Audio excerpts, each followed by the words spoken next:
Thank you, Ciara. I just want to address the issue of housing and the homeless crisis again, and I would ask the Leader of the House to call upon the Minister for Housing to come before this House and debate the ongoing housing crisis.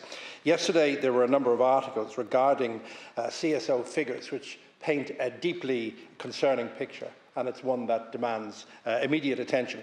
We see that planning permissions for apartments plummeted by 39%, with a drop of over 55% in the Dublin area alone.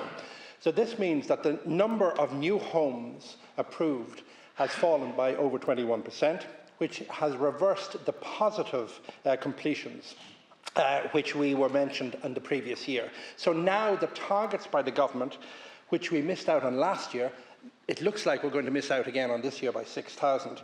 And if approvals in the planning process dictate construction in the years ahead, well then it looks like we're heading for an even bigger crisis.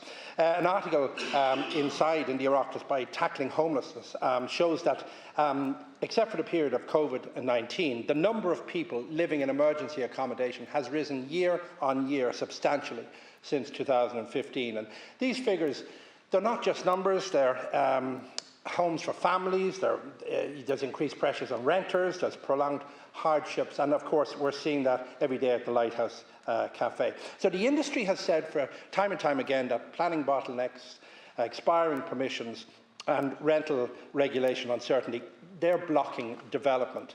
So we need to discuss solutions such as extending existing permissions, reviewing the rent pressure legislation, and ensuring that the national planning framework, that it facilitates and does not hinder development. So I would urge the Minister for Housing to come before the House urgently, and I think we need a full debate on the alarming trends that are mentioned in so many of the articles yesterday, and we need to hear what steps the government is taking to deal with these. So our housing system, I believe, and I've been involved in this for many years, I believe it's at breaking point and we cannot stand idly by. Thank you, Ciara.